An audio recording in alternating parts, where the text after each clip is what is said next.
Good morning, everyone. And again, welcome to the School of NBC and NSSP. Today, we will discuss about a very important dynasty buried in the South India, known as the Sangam age. Okay, it's a part of the ancient India, and this Sangam age, every year, 2 to 3 questions used to come from this topic. So, Sangam age, first century AD till 3rd century AD. Okay.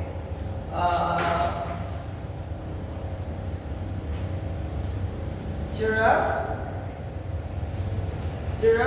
and the Banyas. Alright. In South India. This is a very small topic which emerged in the South India in the 1st and 3rd century AD. It's a minor dynasty. However, you have to know the basic functioning about this small dynasty. Alright, because 2 to 3 questions you can expect, and it's a very easy one. So please remember, this is too important from the NBC point of view. The Cholas, and the Banyas, the 3 small dynasties which exist in the South India in the 1st and the 3rd century AD. So this is a very important topic from for the coming NBC prelims and NSSP. And Sangam age means it refers to 3 small dynasties, Cholas, and the Banyas. And Sangam means the assembly. It's an assembly of Tamil boys. Often asked in NBSC. And let's go Madhurya, present day Tamil Nadu. Okay, Chennai. Present day Tamil Nadu, Chennai. What do you mean by Sangam? Sangam means an assembly of Tamil boys in a place called Madhurya. Madhurya is in present day, yes, Tamil Nadu. It's in Tamil Nadu. Madhurya is in present day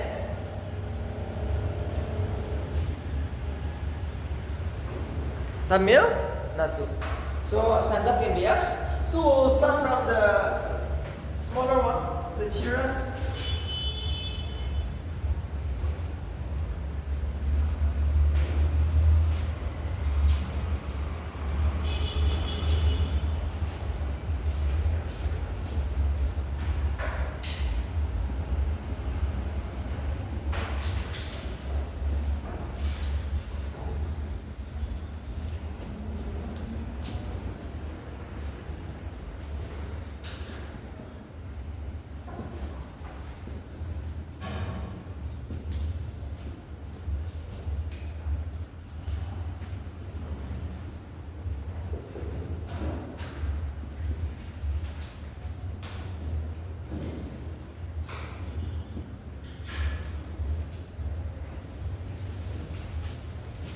Every dynasty will have a symbol. This dynasty will have a symbol. We are discussing a topic known as the Sangam age. Okay, in the South India. 3 small dynasties, Cholas, and Banyas. So Cholas, they have a symbol known as the bull. The Chola have a symbol known as the tiger. And the Banyas, they have a symbol known as the fish. And they have a capital city. Chola have a capital city at Banchi. And Chola, they have a capital city at Oriar. And Banyas have a capacity at Madhurya. And all are in present day Tamil Nadu, bordering the Kerala and Tamil Nadu. It exists in the South India. Alright, this whole dynasty exists in present day Kerala and Tamil Nadu. Very important from the NBC point of view. So these are some of the basic things to remember. The symbol, the capital cities. Alright. These are some of the basic things you remember. Actually, this is not a major dynasty. So we will not go very deep. This is not a major dynasty, so we will go only the basic things. We will discuss only the basic things. But remember here, these are some of the basic things I'm discussing. The most important part.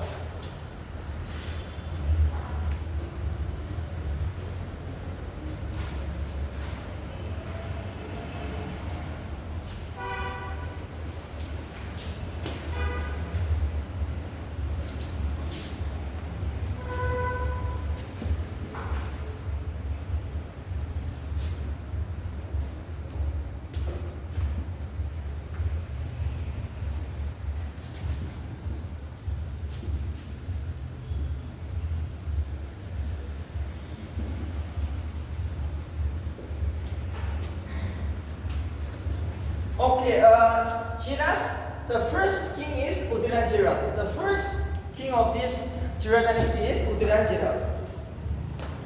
Udiranjira was the first ruler of the Jira dynasty.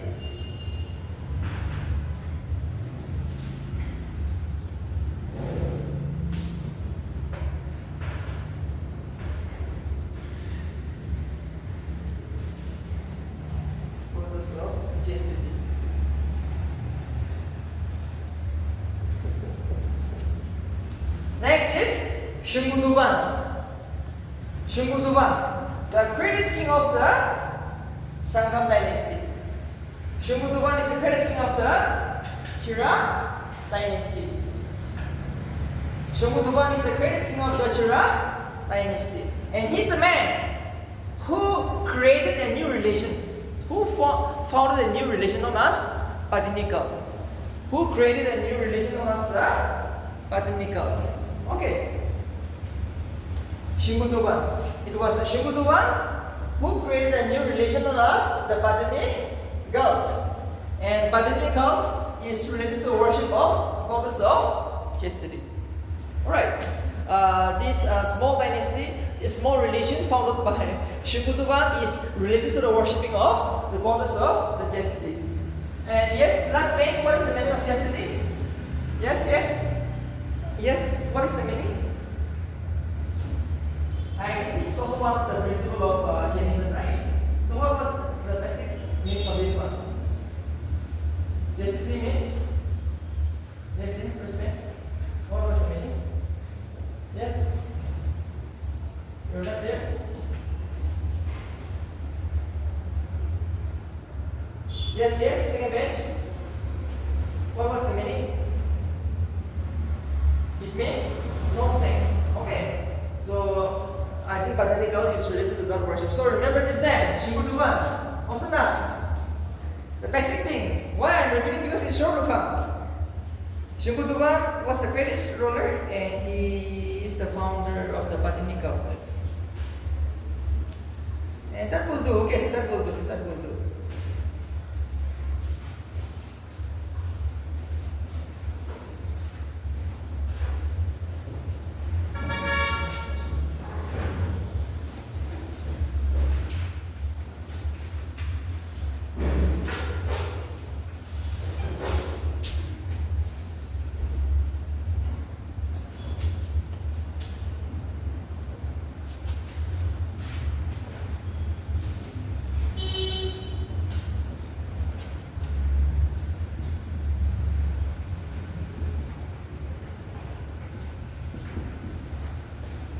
Chola.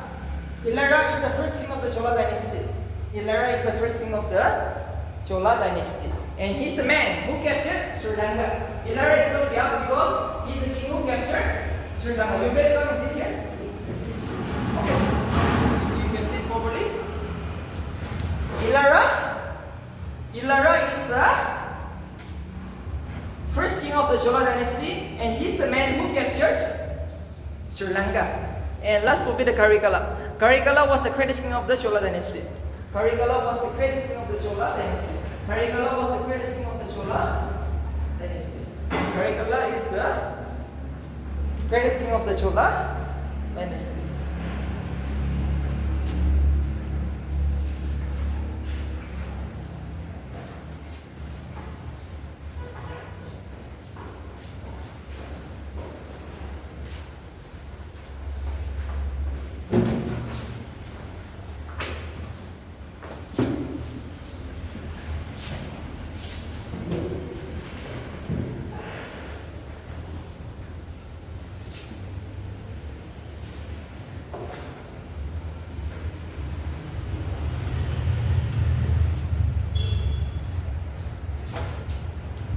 The Banyas now, the Banyas.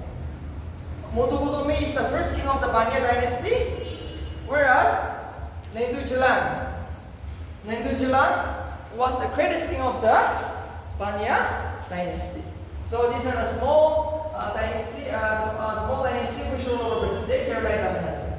Alright, so Mutugutumi is the first king, whereas Nendujalan is the greatest king. The Banyas. So now we will discuss about Sangam administration. Little bit about the Sangam administration.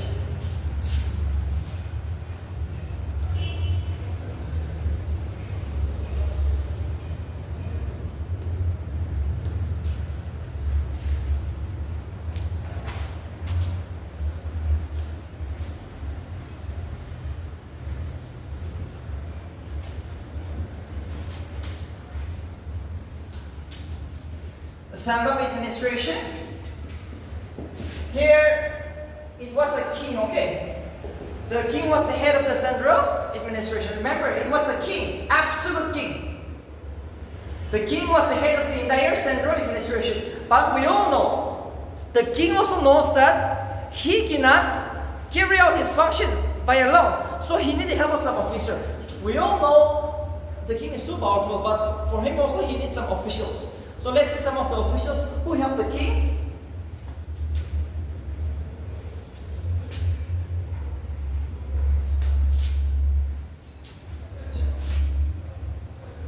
A major, which means minister. Purohit means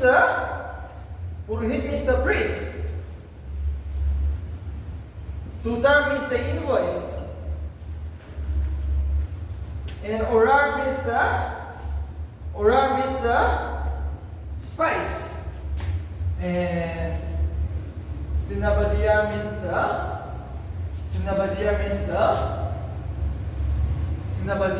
the commander. Okay. Amateur means the minister, Purohit means the priest, Tutar means the invoice, orar means the spice, Sinabadia means the commander. These are the officials who help the king in the administration of justice every day. These are some of the very most important officers who help the king in the administration of justice. So remember, from the basic point of view, these are most important. Orar, if they ask, who are these orar? Spies. Tutar means the invoice, Purohit means the priest, Amateur means the ministers. Ministers.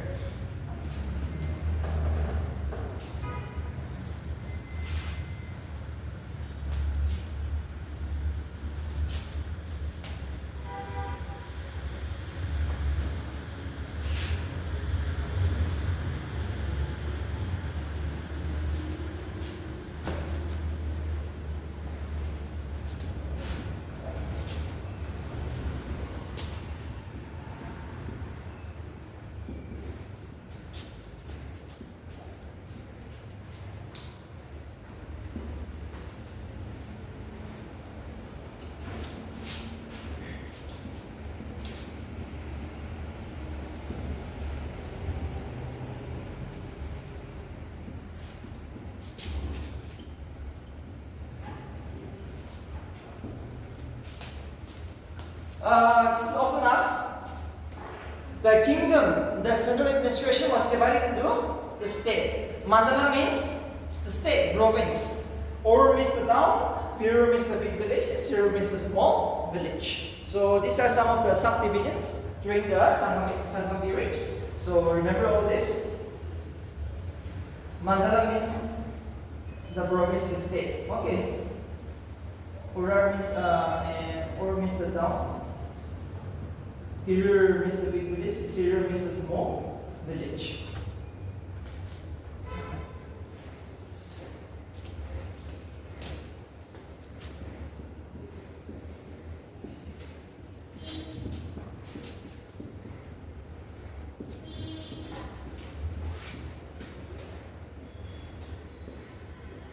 Often asked in BC, what is Tolga-Biyang?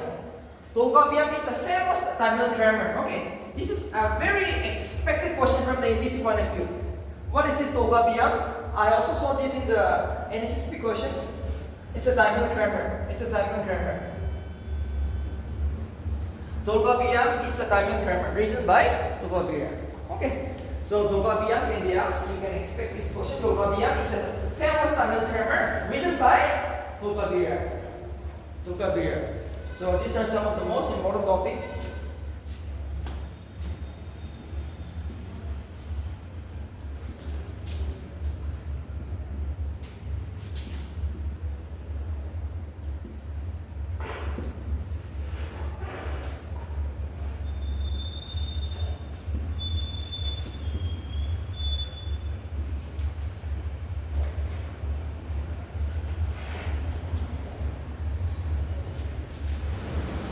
Okay. Quran is a book. Okay. This Quran is a book. It's a Bible. Written by Tiruvalluvar. Bible of the Tamil language. Quran is a famous book known as the Bible of the Tamil language. And it was written by Tiruvalluvar. So these two important books, Tobabiyam and Quran, can be expected. Either of them.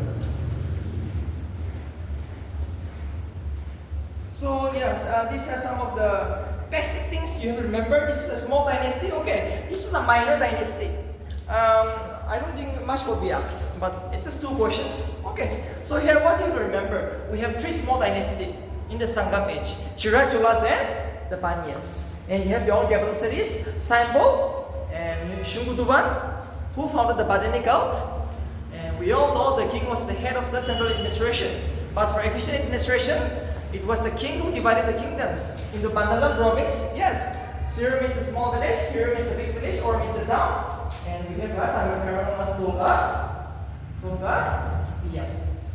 written by Toga Beer. And one more last is the Quran, which is known as the Bible of the Tamil. So, this is one of the expected questions. And one more. Last week more is the career. Okay, land revenue. Often asked in MBC. What is the meaning of career? Career means the land revenue. Career means the land revenue. Career means the land revenue. Career means the land revenue.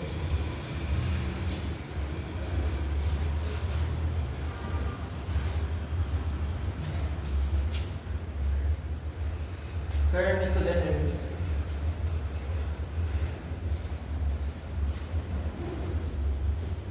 Okay, this is a small dynasty we have completed today, and now we will start with the most important topic, that is the Gupta dynasty. Okay, the Gupta. Today's topic will be the most important, will be the Gupta dynasty.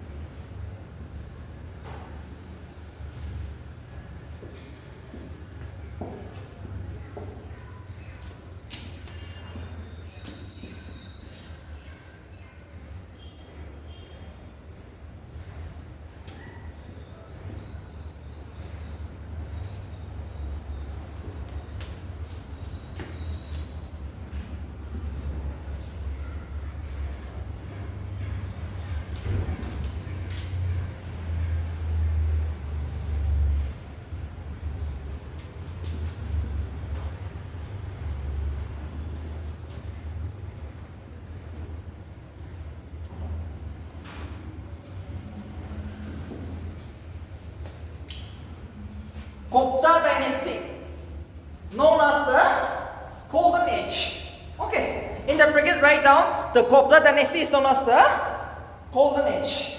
One small portion you can expect. Gupta is known as the Golden Age.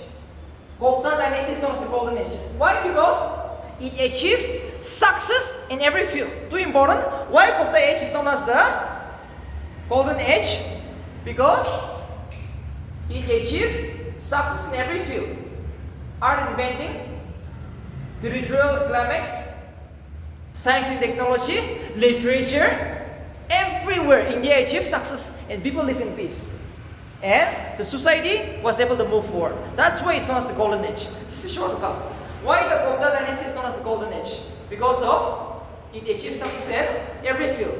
From art to literature, science and technology. Yes.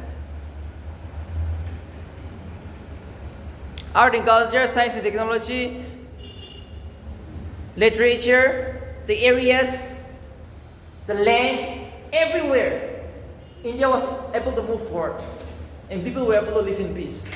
So they were living happily. That's the reason Gupta is known as the Golden Age. People live in peace. India was able to move forward because India achieved success in every field. We were able to move forward. So once you crack MBC, once you're living a good life, you are achieving everything, that shows it's a golden era, right? So like that, Gupta was known as the Golden Age.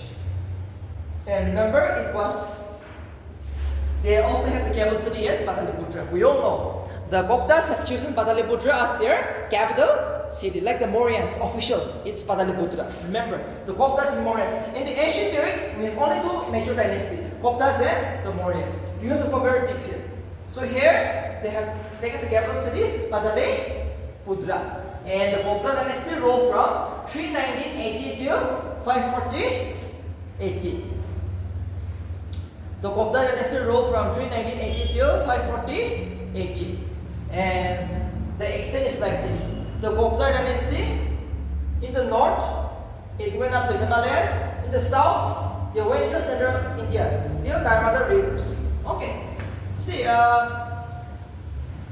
if you go down, Kerala, Tamil Nadu, you know, they try to go there, but they never roll over that. Okay. They never roll over the South India. I mean, most of the kings, they have surrendered to the Guptas, but no, they feel like it is too much. We cannot roll from North India, right?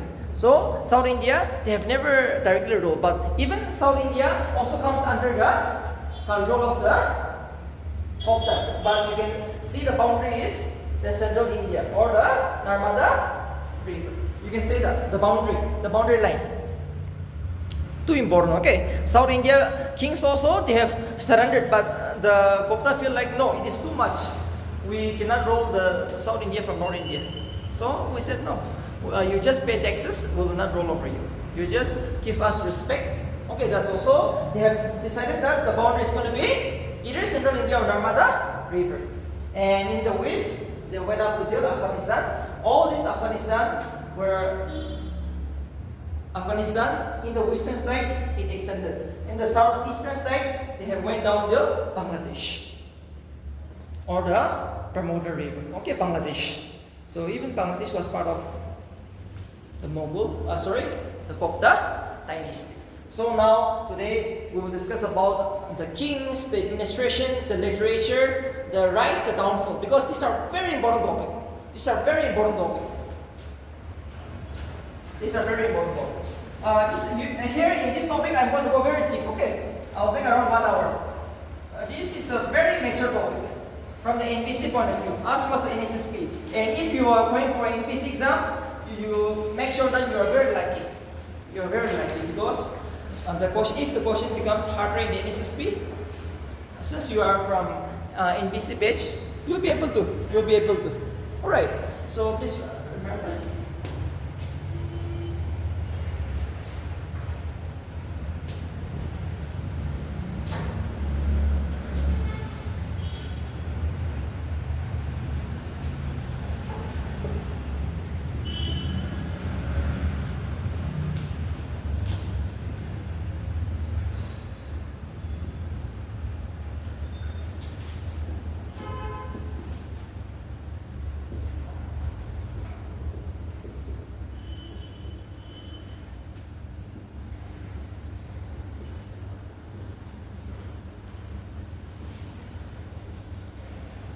Okay, remember my word. If in BC asks you who is the founder of the Gupta dynasty, go for Sirigupta. Sirigupta is the founder of the Gupta dynasty.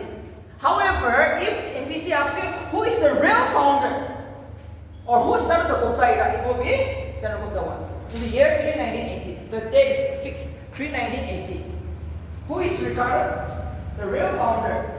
It will be Chandragupta I, 319 Chandragupta I founded the Gupta dynasty in the year 319 And he also started the Gupta era.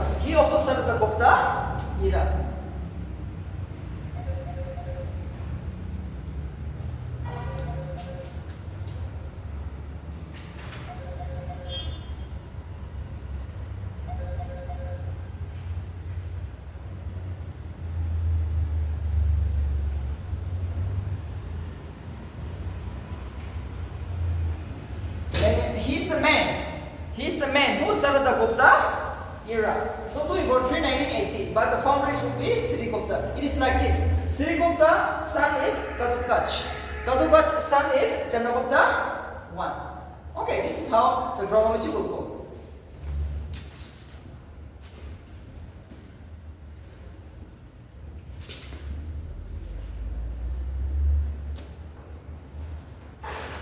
It was Chandragupta I who introduced gold coins known as Komaradevi, often asked in BSc. Komaradevi is the gold coins issued by Chandragupta I. Okay, Komaradevi can be asked. And Komaradevi can be asked. And he's the man who issued the gold coins. Gold coins.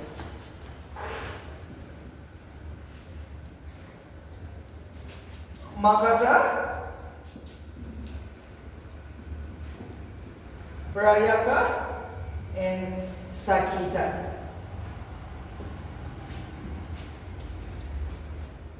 Magadha, Brayaka, and Sakita. These are the areas which was captured or which was under the control of the Chandragupta I.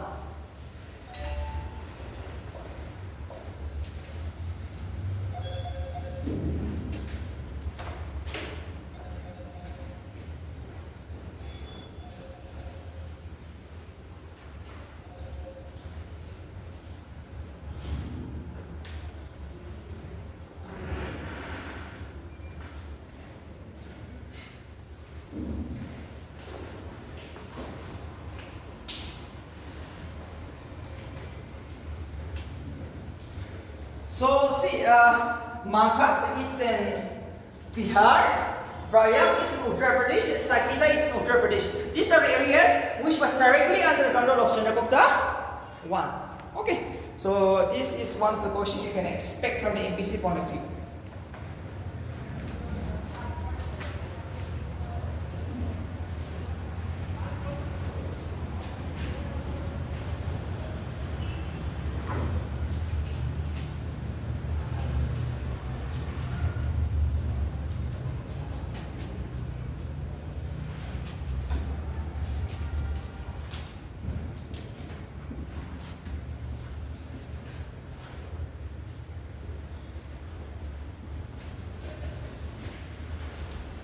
Next is Samandragupta.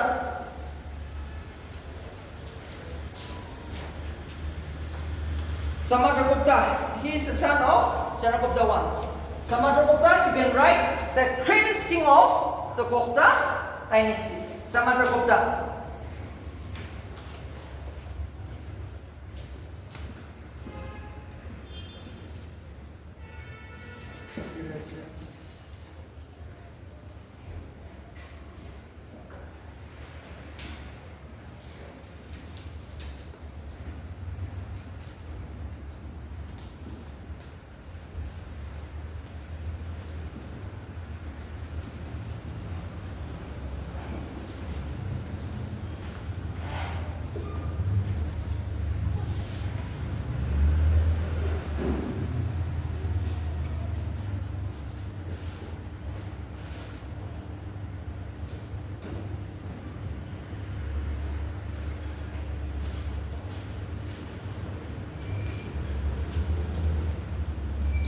Samandragupta is also known as Kaviraja, which means king of poets, and he is also known as Sarva Raja Uchita. Sarva Raja Uchita, which means exterminator of all the kings. He was a very harsh king, the greatest king. And remember, known as the Napoleon of India. Often asked in BSc, he is known as the Napoleon of India. Napoleon of India. Napoleon of India.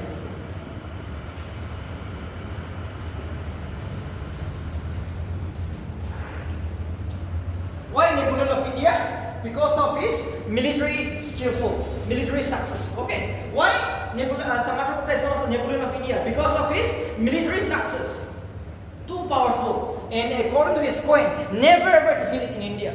Samandragupta has never been defeated in India by any kings, known as the Napoleon of India. Too powerful. That is why he put a nickname Napoleon. And known as the Kaviraja, which means king of poets.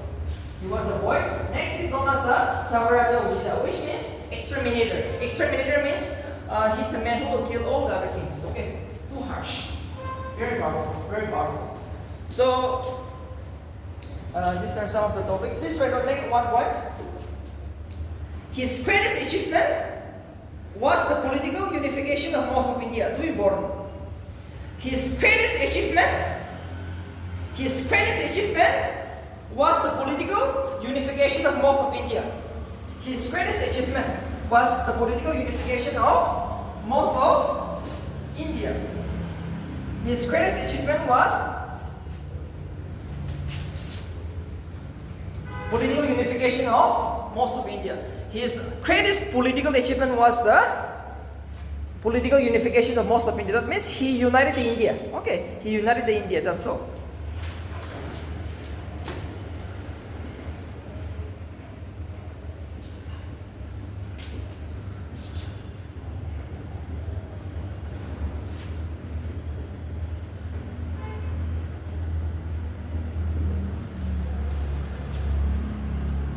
The most important rule of the Samarkand will be found from this inscription, Allahabad Prayak inscription, written by his court poet Harisna. Harisna is very important. Harisna is his famous poet who has composed the Allahabad Prayak inscription, which is the present day Uttar Pradesh. Okay, Allahabad Prayak same. Allahabad and Prayak, the only name is different, but refers to the same places. Allahabad and Prayak are same, and these are all located in present day Uttar Pradesh. And it was composed by court poet Harisna. Court poet Harisna.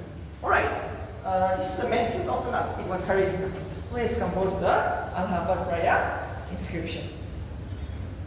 Allahabad Prayak inscription. Allahabad Prayak inscription.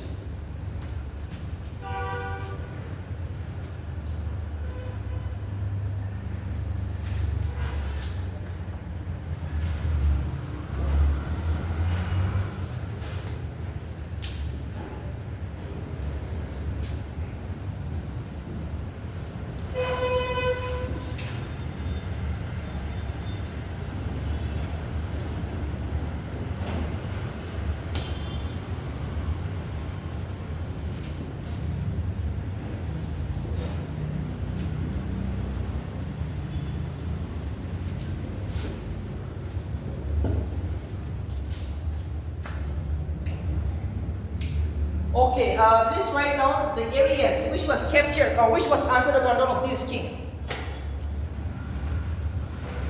His empire extended from this is Samarkand. Okay, his areas, the area which was under Samarkand. So please write down. His empire extended from River Ravi in the west to Brahmaputra River in the east.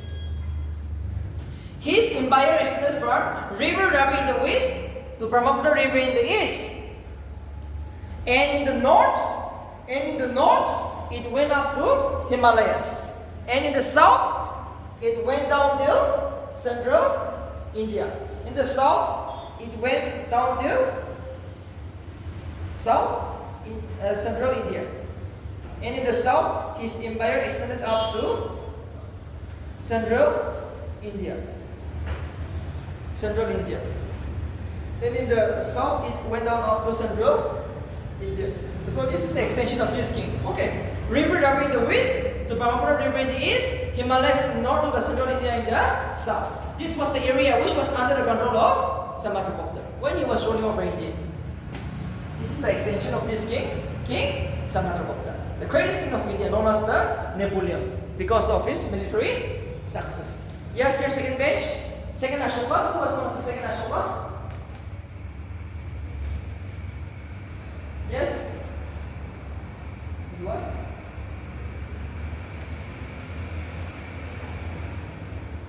It was? Yes, here? Kanishka. Okay, Kanishka. Kanishka was known as the second Ashoka of India.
These are the gold coins. These are the gold coins issued by.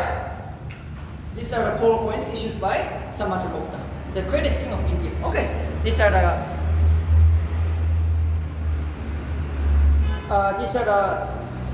important gold coins issued by Samudragupta. Vinavatan, Karut, Archer, Ashwamedha, Yagrahanan, Tanutali.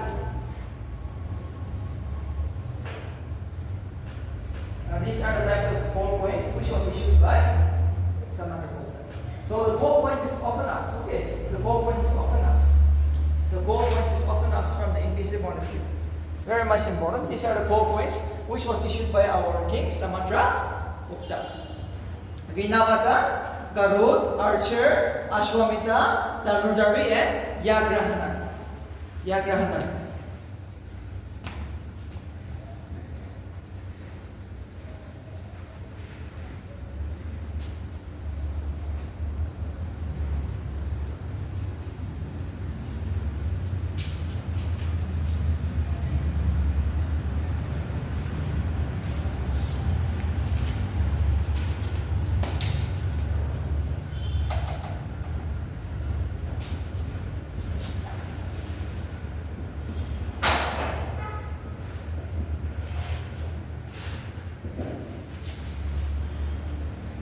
Just for a short period of time, it was Ram Gupta who ruled over India. After the death of his father, Samudragupta.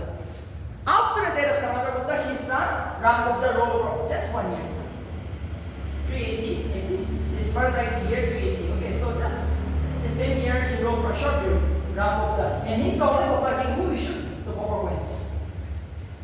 He's the only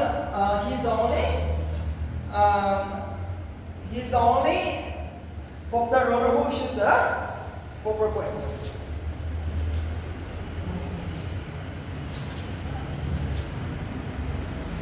Chandragupta II.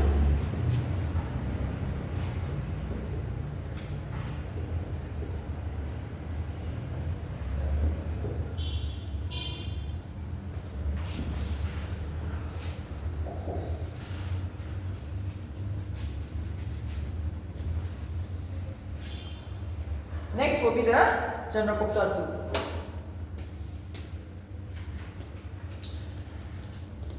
Chandragupta II is the son of Samudragupta. That means Ram Gupta and Chandragupta II are brothers, right? But what happened is that since Ram Gupta was very weak, he was about to surrender. Ram Gupta was about to surrender. That's the reason his brother Chandragupta II killed his younger brother, and he became the king of India. Okay, so this is the story. This is the story. Why Ram Gupta ruled for only just short period, not just 1 year? Because he was killed by his brother. Because he was about to surrender to his enemy. So in that case, why should we lead our enemy to rule over our areas, right? So it was Chandragupta II who killed his brother and became the king of India. One of the most important king. So now we will see what is the main activities which was done by this king.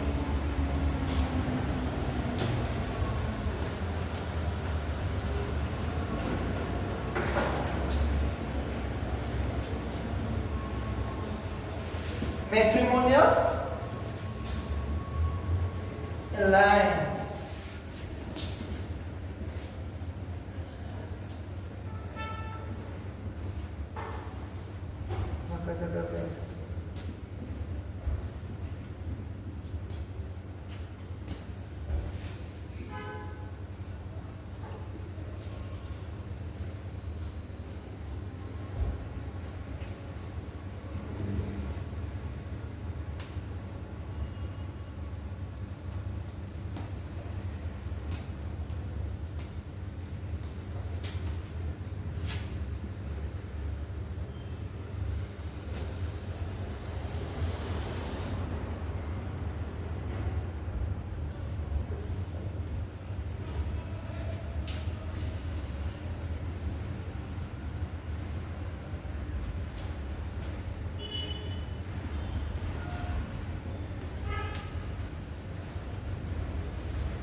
This king, Chandragupta II, is very clever. Matrimonial alliance means getting married, right? As a king, I'll get married with that person or that tribe because we are enemies. So that we can make friendships, I can take over your land, like that. Okay, so he was very clever. So his realm will be marked by matrimonial alliance. That means he will marry. He will either get married or either he will allow his wife, his daughters and son to get married with his enemies. So let's see, Nagas and Vagatakas. I'm not talking about the current Nagas people. Okay, Nagas and Vagatakas are Indians ruling over some part of India, especially the West India. Alright, these Nagas and Vagatakas are some of the areas which were ruling over some part of India, especially in the West India. So we all know, for him, he must first make friendship with these people to rule over all part of India, right? So what happened is that he himself got married with the Nagas known as the Copernica. Copernica is the wife of Chandragupta II. That means he got married with the Nagas, the wife is known as Copernica. And see, with the Bhagatakas dynasty, Prabhavati Gupta. Prabhavati Gupta is his daughter. Prabhavati Gupta is the daughter of Chandragupta II. And he allowed his daughter to get married with Bhagataka prince known as Rudrasena II. Rudrasena II is the prince of Bhagataka. Okay. And it was he who allowed his daughter Prabhavati Gupta to get married with Rudrasena II. Alright, so this is the story from the NBC point of view. So please write down. Chandragupta II became the king of India after killing his brother Ramgupta in the year 380 AD.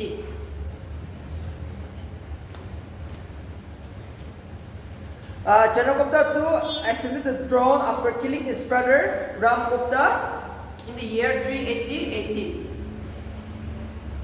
He also defeated the Saka ruler. Saka, who came from Central Asia. Too important. He also defeated the Saka ruler.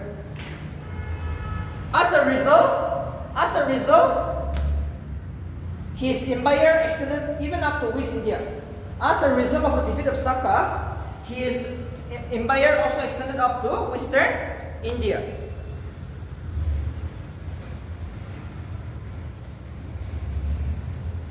Chandragupta II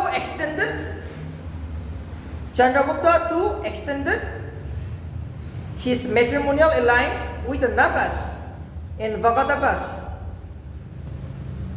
Chandragupta II extended his matrimonial alliance with the Nagas and Vagatakas and conquered West India. Till Arabian Sea. You can write till Arabian Sea. And conquered Western India. Western India, it went up to Arabian Sea. Okay, that means the Western India was also captured by this king, known as Chandragupta II. Okay, next point. He extended his empire by matrimonial alliance with the Nagas. He extended his empire by matrimonial alliance with the Nagas and Vagatakas. He extended his empire by matrimonial alliance with the Nagas and Vagatakas. He married Copernica of the Naga dynasty. He married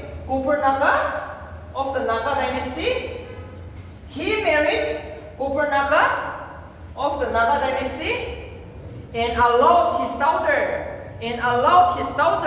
Prabhavati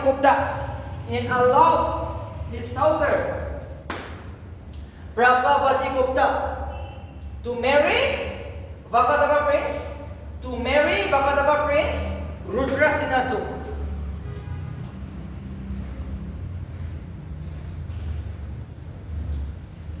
And to marry Vagataka prince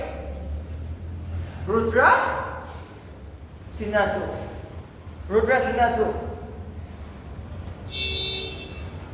Gupta Empire reached zenith during Chandragupta II. Gupta Empire reached its zenith during the Chandragupta II. Gupta Empire reached zenith during the rule of Chandragupta II. Too important. He was not the greatest king, but the largest area, or the largest, the zenith, the highest point of the Gupta was reached during the reign of Chandragupta II. Okay, now the area. Please write down. His empire extended from Indus River in the west to Bengal region in the east. His empire extended from River Indus in the west to Bengal in the east. His empire extended from River Indus in the west to Bengal in the east. Himalayas in the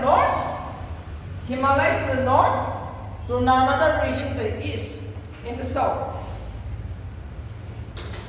And from the Himalayas in the north to the Narmada river in the south. That means in the south, his empire went till Narmada river. And in the north, his empire extended up to the Himalayas. And remember, Fahin. Okay, Fahin. The famous man from China came to his court. Fahin is too important. Fahin, the greatest Chinese pilgrim, came to India during the reign of Chandragupta. Fahin is nuts. Fahin, pilgrimage means a person who comes to another country for religious purpose. Pilgrimage tour. So it was Fahin who came from China to stay at the court of Chandragupta II. Too important. And now I'm going to discuss one important person. The most important person will be the Kalidasa. Kalidasa. We all know the greatest poet. Kalidasa, he stayed in the court of Chandragupta II. Kalidasa, the greatest medieval ancient poet, stayed in the court of Chandragupta II. Too important. Now Kalidasa is going to compose so many drama. Okay, so let's see the famous drama which is composed by this person, Kalidasa.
So these are the famous drama which was composed by Kalidasa, the greatest poet. Okay, Kalidasa, the greatest ancient poet, who stayed in court of Chandragupta. He is the man who composed all this drama.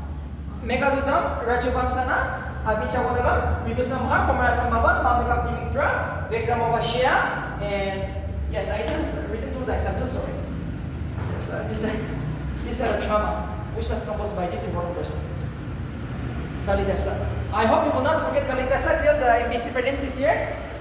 Yes, it is 1 point. Kalidasa, the greatest ancient poet.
Chakra Vikram, Chakradhari, Ashvarohi. Okay. Ashvarohi. Chakra Vikram, Chakradhari, Ashvarohi. These are the types of ball coins. These are the types of ball coins. These are the types of gold coins which was issued by Chandragupta II. Okay, which was issued by Chandragupta II. Chakra Vikram, Chakradhari, Ashvarohi. These are the gold coins which was issued by Chandragupta II. And Navaratna. Navaratna means 9 important points who came to the court of Chandragupta II. In BC, we'll never ask who are the 9 points. But remember, Navaratna means the 9 points who stayed the court of Chandragupta II. So Navaratna is 2 important. Just in the bracket write down the 9 important person. And Kalidasa was the most important person. Among the 9, you can memorize the name of Kalidasa. Among the 9 poets, the famous one is Kalidasa.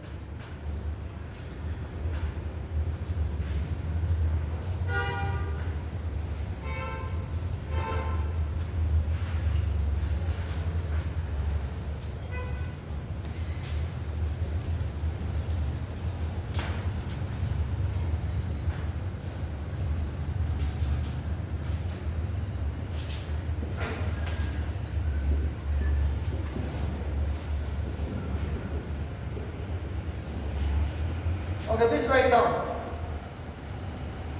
Kumara Gupta is the son of Chandragupta II. Okay, he became the king after his father died. So in the bracket, please write down.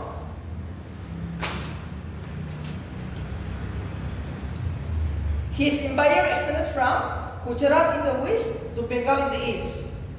His empire extended from Gujarat in the west to Bengal region in the east.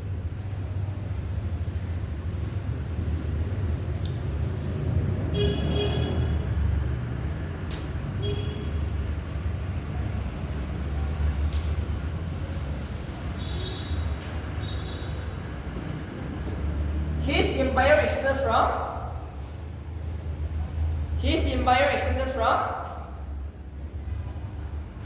Gujarat in the west to Bengal region in the east. And he founded the Nalanda University. He's the man who founded the Nalanda University, too important in Bihar. Nalanda, the famous ancient university, was founded by Kumaragupta. Nalanda University.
Kumaragupta, he ruled from 415 till 455 AD.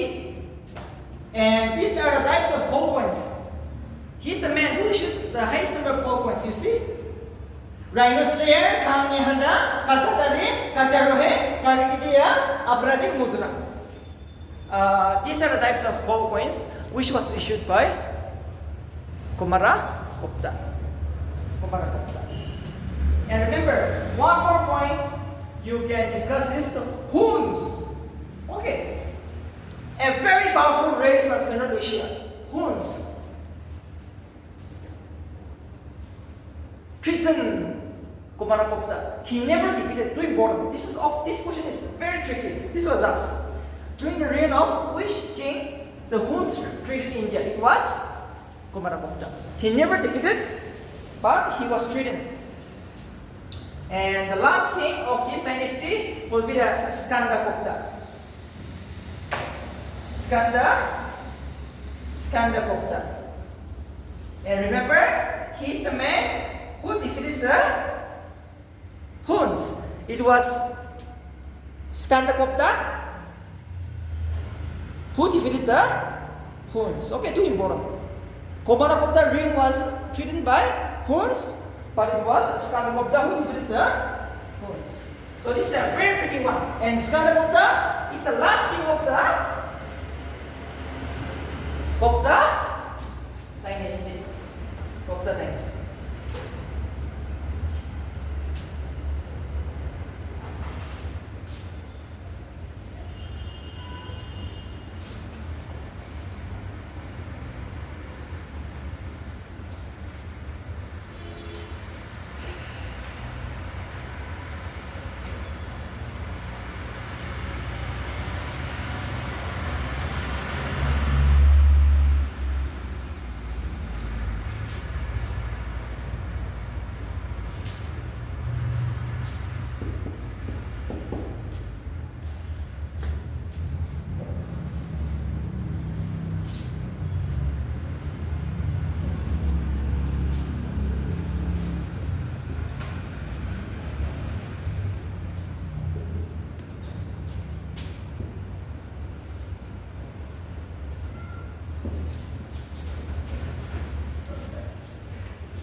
It is like this. The most important changes that took place in the Gupta period was administration become decentralized. Okay, decentralized means power was given to the subordinate. So far, the kings will never give power to his subordinate. Mauryans or the post-Mauryans, they will never give powers. Every king wants to be too powerful. But no, during the Gupta period, the king gives absolute power to the subordinate. That means to the state. Just like prime minister is giving power to imperial, right? From center to the state. So like that, administration become decentralized. So what is the meaning of decentralized? Decentralized means power is divided between the lower organs. Okay, the king or the boss will give power to his subordinate, which means decentralized. So the most important administrative feature of the Gupta period was the feature of decentralizations, which means giving power. So see, Bhakti. Bhakti means state. The head of the state was known as Bhokapati. Okay, Bhakti means the state. And head of the state was known as Bhokapati. And next is Visha. Visha means the district. And the head of the district was known as Vishapati. Nagar means the city. Head of the city was known as Nagarpati.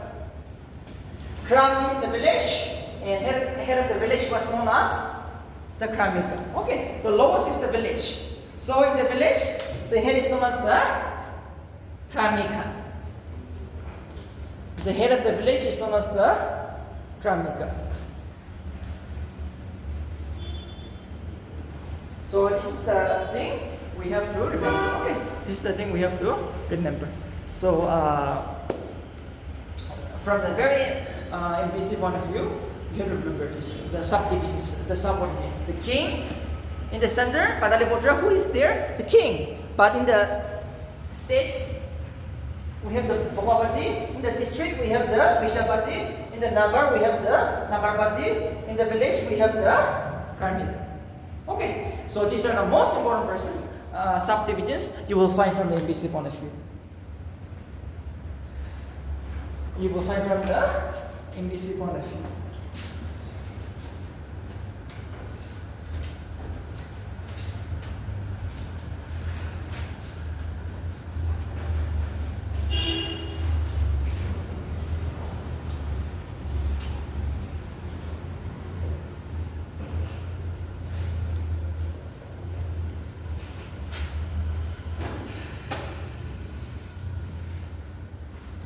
Now, let's see some of the literature which was written during the Gupta period. Okay, some of the literature.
This is the most important book, Shudraka. He wrote the Mirsh Jagatika or a legal claimer. It's the same, okay.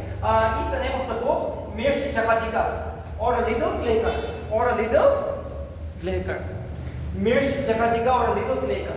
Okay, this is the name of the book written by this famous person, Shudraka.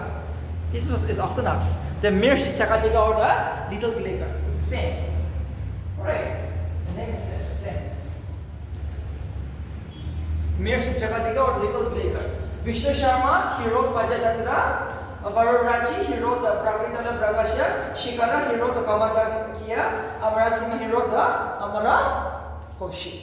Two more is there. You can, yes, this is the name of the book. This is the scholars, and this is the name of the book.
Vasyayana, he wrote Nayana Bhashya. Vasyayana, he wrote Nayana Bhashya. Chandrabhumi, he wrote Prakritala Shana. The next important book.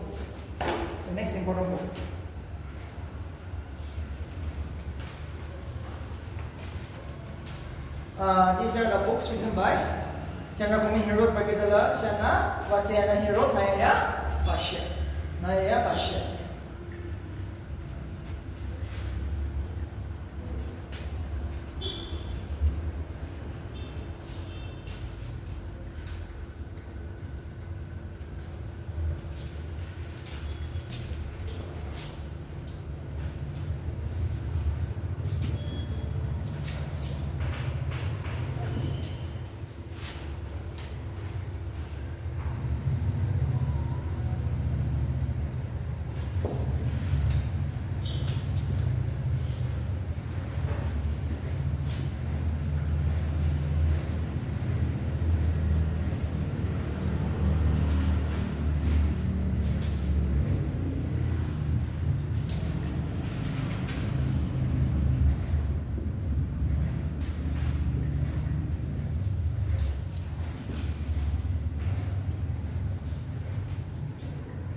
Bhumi means land, okay? Bhumi, Kila Bhumi, Vastu Bhumi, Charaka Bhumi, I have not written, but Charaka Bhumi, Abrata Bhumi, every time there will be Bhumi. Bhumi means the land, alright?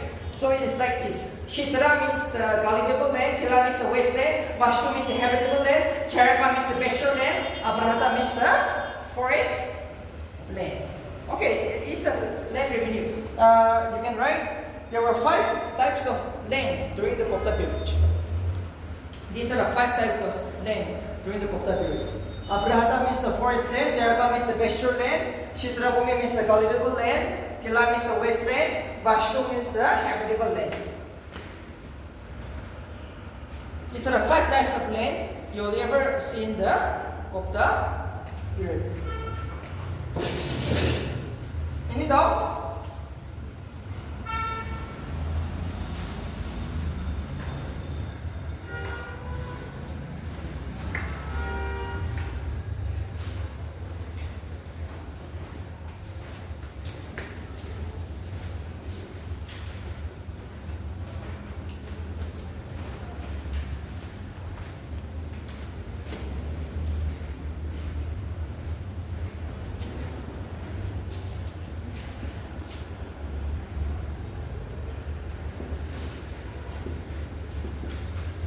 Paka means the official land revenue. Okay, and the demand for the king was 1/6. Since they are Indians, they will not demand much. If you produce 6 kg of rice, 1 you have to give to the king in 1 year. Okay, in 1 year, take the example. If you were able to harvest 100 kg of rice, you have to give 1/6. So 1/6 will be how much? 1/6. You divide that. Okay. So in short, I can say if you produce 6 kg of rice, 1 you have to give to the king. That was the demand of the king. And baka means the land revenue. Okay. Baka is often asked. What is baka? It means land revenue. The official land revenue. Okay. Now let's see why the golden age come to an end. Right? Why? We all know. Everywhere, from painting to architecture, from science to literature, from cultural climax to just like in every field, Gupta period was the best period. People live in peace. Everywhere we achieve success. But why it came to an end? There should be some reason, right? Ultimately, it will never come to an end in the year 550, 540, 80. There should be some reason. So let's see some of the reasons. Number 1. Internal conflicts and weak successors of Skanda Gupta. 2 most important reasons. Internal conflicts. See? After the death of Skanda Gupta, no powerful king. Skanda Gupta was the last king, right? After him, no powerful kings. So, weak success of Skanda Gupta and internal conflicts were 2 of the reasons. Internal conflicts. If there is a fight within your family, no, how can you achieve success? Where will it go, right? It will end up in a zero. So, no, not possible. Next point.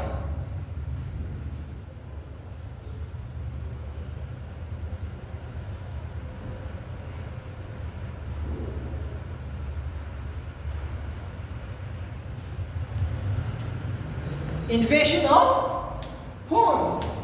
Another reason was put forward by scholars. We all know who are the Huns. A very powerful race from Central Asia, right? Huns will attack India at any time. They are waiting for. So Huns attack India. So this was one of the reasons why the Gupta invaded, like internal conflicts, weak successors of Skanda Gupta. The main reason was internal conflicts. Okay, after the death of Skanda Gupta, no one powerful. So there is a fight going on. So this is the reason. Same thing happens in Naga society also, or any society, right? When there is a weak successors, I don't think we will move forward. We will stop here. We will have a 10 minutes break, 10 to 15 minutes break, and last we have a small topic. We will take another 20 minutes. So let's go for break. Okay, let's 15 minutes break. Standard of the tools.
see, after the declines of the Guptas, alright,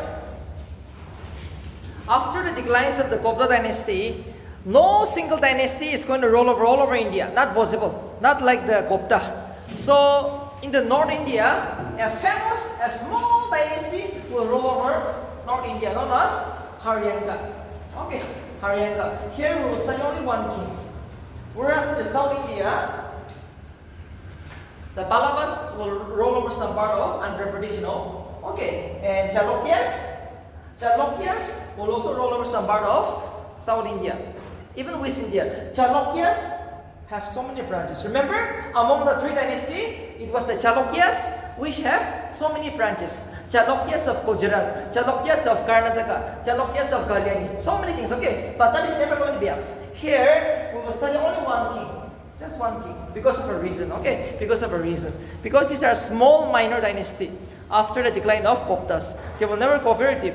But where are the things you have to go very deep? The Guptas, which we have discussed now, right? Gupta dynasty, you go home and you study this for 3 to 4 days. Gupta dynasty, you have to spend for this 3 to 4 days. Alright, so I'm giving you September and October is for history in Nagaland. Okay, no other topic. History will be history, Nagaland will be Nagaland. Till you break this exam. So these two, you spend around 2 months. After that, you go to the other topic. You go to the other topic.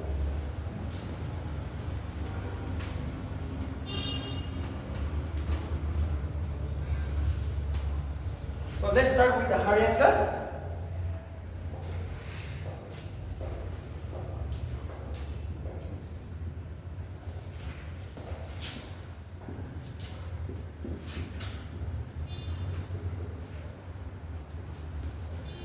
Haryanka dynasty, their capital city is Dhaneshwar, which is in present day Haryana. Okay, Haryanka is the most powerful dynasty that come up after the decline of the Guptas in the North India, with the capital city at Dhaneshwar. It's in Haryana.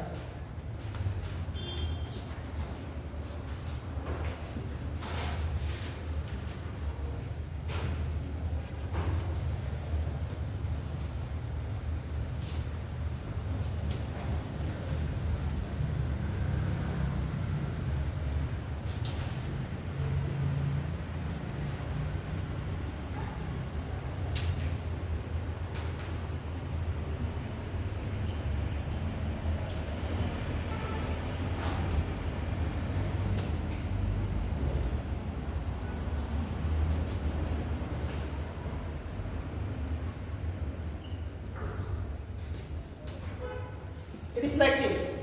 The story is like this. MPC will never act this one. But the dynasty, Haryanka was founded by Prabhavati Prabhakara Vardhana. Okay, the first king or the founder. And he has 2 sons, Rasha Vardhana and Harsha Vardhana. So we will discuss only the name of one king. King Harsha. Alright.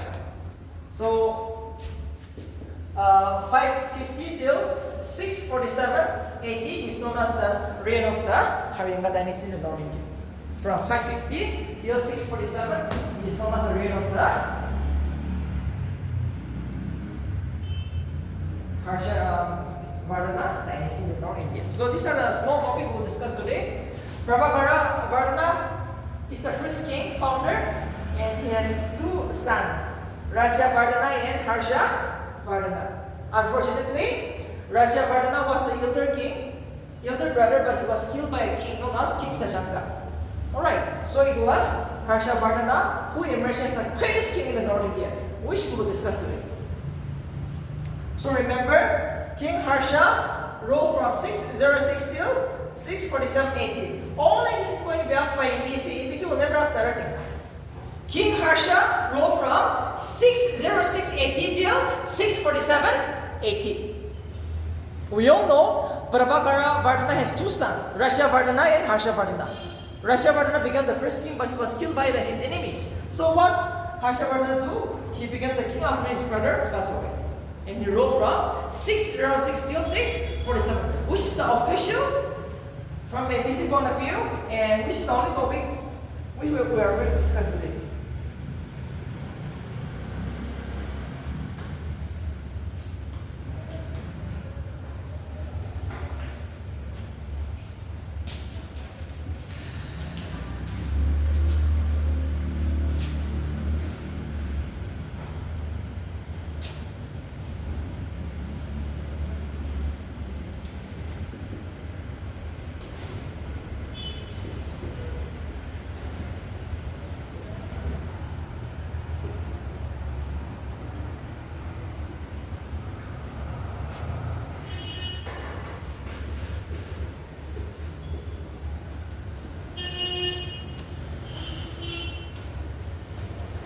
Shakalodara Badishwara.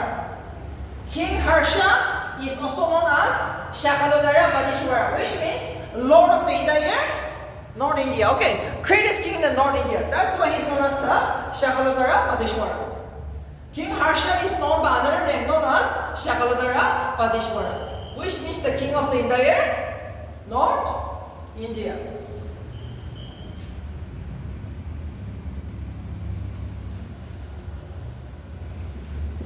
Just like the Guptas, King Harsha administration was also based on decentralization. Too important. King Harsha administration was based on decentralization, which means he gave more power to his subordinate. Like the Guptas, King Harsha also gave more power to his subordinates. His administration was based on decentralizations. And on top of that,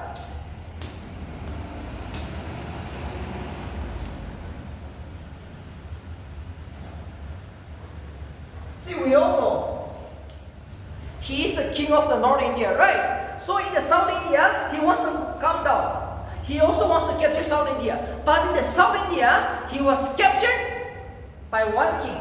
For the first time, King Harsha was defeated only one time, known by King Pulkesan II, which is the greatest king of the Chalukyas, which is another topic coming up in the South India, right? In the South India, he was defeated by one king, known as King Pulkesan II. The greatest king in the South India, Chalukyas, the greatest king of the Chalukyas. He defeated King Harsha II in Bodhisattvas. Who defeated Harsha for the first time? It was King Pulkesan II. And who was Pulkesan? The greatest king of the Chalukyas in the South India or some part of India.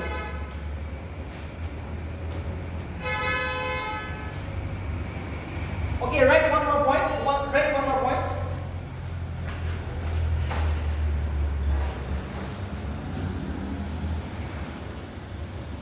His empire included whole of North India. His empire included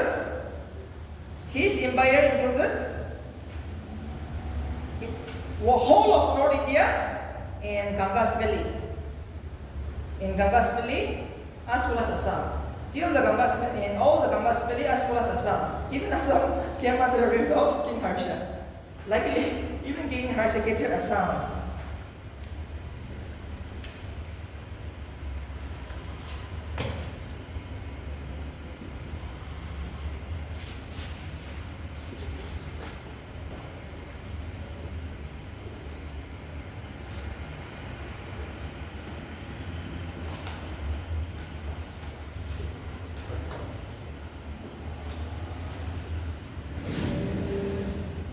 In the year 643 AD,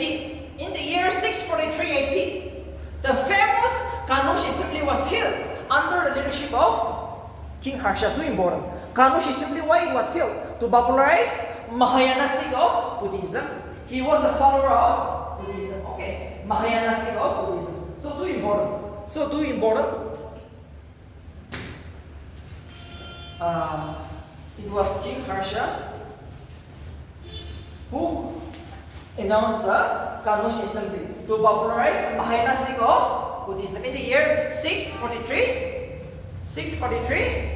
AD. 643 AD. Too important. 643 AD.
King Harsha was not only a king, he was a poet. He was one of the greatest poet king of India. Okay, that's the reason he wrote 3 important books. Nagananda, Priyadarshini, and Ratnavali. These are the 3 important books written by King Harsha. He was not only a king, he was a poet. So he wrote 3 important books. Nagananda, Priyadarshini, and Ratnavali. And who is Bana? Upside you see Bana. Bana was his court poet. Often asked, who is this Bana? Bana is the court poet of King Harsha. So Bana he wrote Kadambari and Harsh Charita. Alright. It was Bana who wrote Kadambari and Harsh Charita. So these are the 2 important books written by this king. This important king. One is a king, the other is his court poet. Who is Bana? The court poet of King Harsha. The court poet of King Harsha.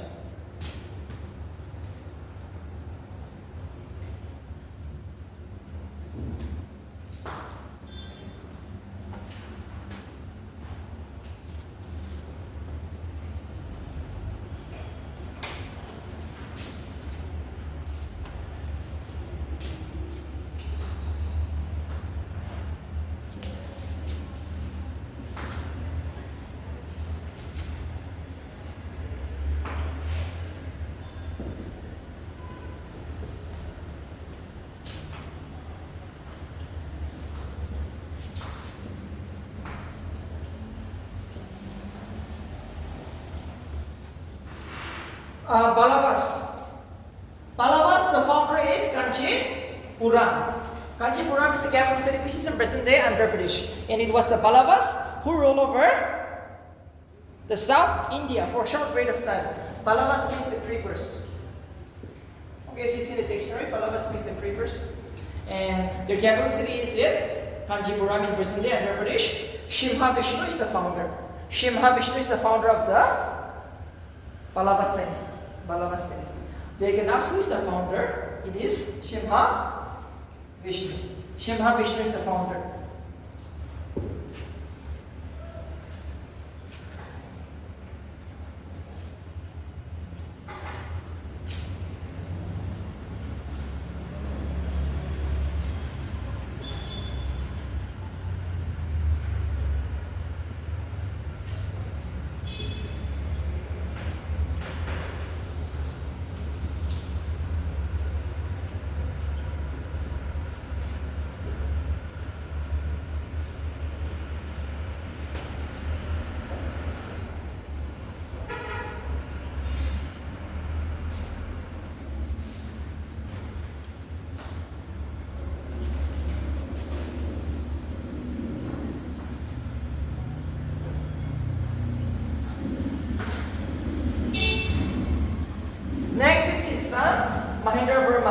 Mahendravarman is the son of Shimha Vishnu. He is the man who introduced the cave temple of architecture.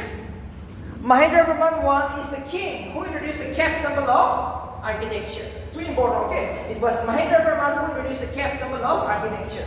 And he was not only a king, like Harsha, he wrote a very important play known as, this is a very important play. Okay, a drama known as Madaridasa Prahasana, which means the delight of the drunkards. Madaridasa Prahasana. Madaridasa Prahasana, which means the delight of the drunkards. A very important play known as the Madaridasa Prahasana, which means the delight of the drunkards.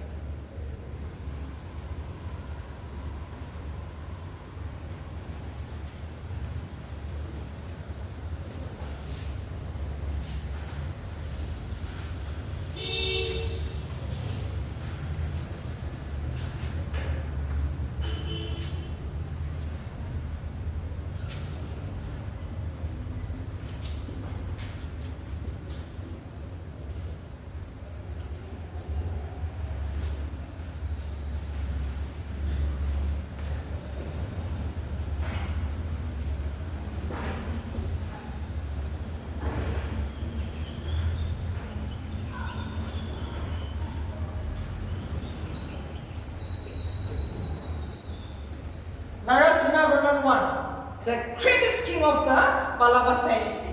And the famous traveler Henzang from Chinese came to his court. A Chinese pilgrimage known as Henzang, came to his court. And Narasimhavarman I is the greatest king of this dynasty. And next will be the Narasimhavarman II. Narasimhavarman II. Alright, Narasimhavarman II. Narasimhavarman II.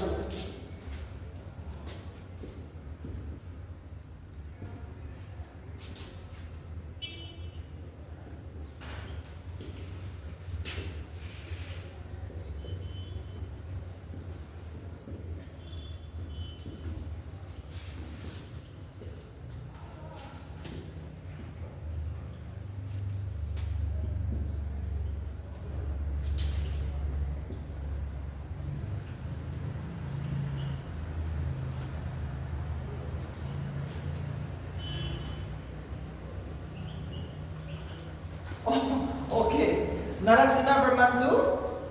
Why he is important in India? Because he built the shore temple at Malappuram and Galishtan temple at Kanchi. These are the two important temples which was built by Narasimhavarman II. Okay, or is not that important? Why he is going to be asking this? Because of the shore temple.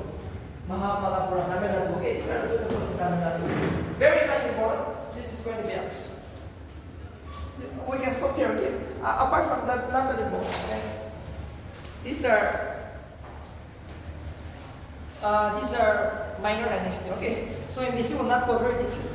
Just remember the basic thing. Just one part, okay? Ancient India, today almost complete. So see, you can expect minimum 10, maximum 15. Minimum 10 you can expect from ancient India, and maximum 15. See, one more thing. Chalukyas, right? See, Chalukyas, we are not going to discuss much. But there are so many branches, Chalukyas of Gujarat, Chalukyas of Kalyani, Chalukyas of Vadapi.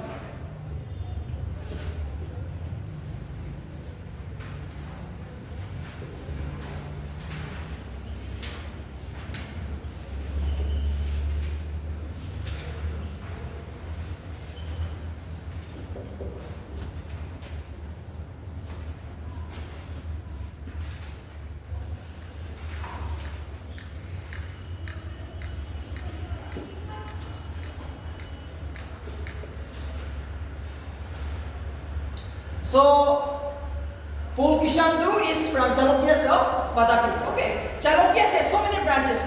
No need to study. It is never going to be asked. But Chalukyas of Gujarat, Kalyani, Vadapi. So many branches. Vadapi is in present-day Karnataka. Just remember that. Where is Vadapi? Vadapi is in present-day Karnataka. And here comes the greatest king, Pulkishandu of the Chalukya dynasty. He is too important because he defeated King Harsha. Right? He's the man who defeated King Harsha.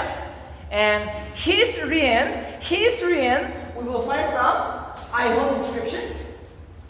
Aihon inscription deals with the reign of Pulkishandu.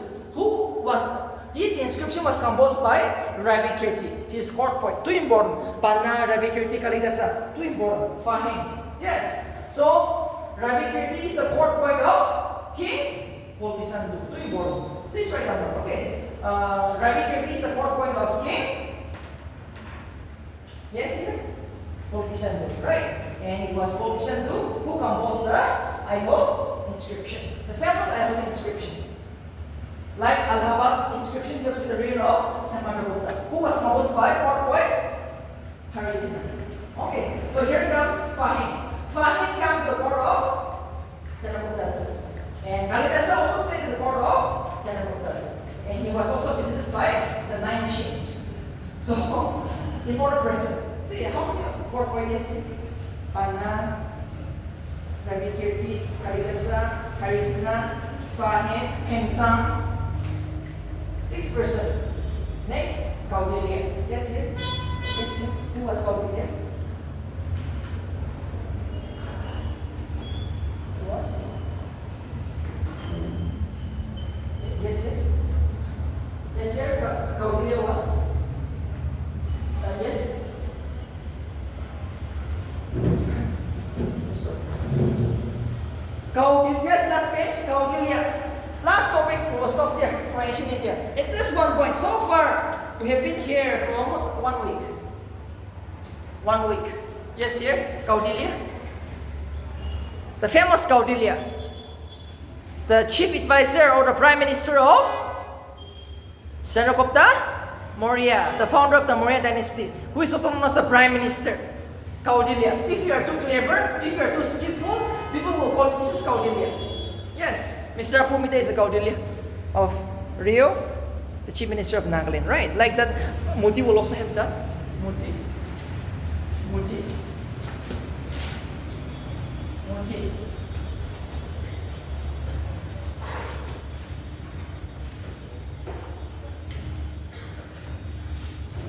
We will stop there. So my best wishes for you, try to score at least 7 to 8. Okay. If MPC asks you at least 15 questions, be sure of at least 7 to 8. 100% sure. Okay. From Indus Valley, you can get 1. Early Later Vedic at least 1 sure. Mauryan at least 1 sure. Gupta at least 1. And post Gupta at least 1. And Sangam Age at least 1. You see? And post Maurya at least 1. 7. They will ask around 15 questions maximum. So at least 7 should be sure. 7 in the ancient, 7 in the medievals, and 7 in the modern India, which is more easier. Okay, this is how you get the cutoff. I think 20 will do. Okay, out of 40, you should be sure of 20. At least 18. 18. Okay, at least 18 you should be sure. After that, you go for some breaks. At least go for 10 to 15, 10 to 15 breaks. That's all. That is how you maximize your marks.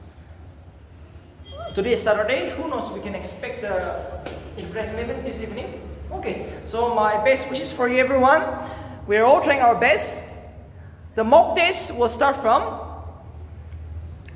11 October. Okay, 4 mock tests, which will consist of 200 marks. Every mock test, we will analyze you in this mock test. 11, 18, 11, 18,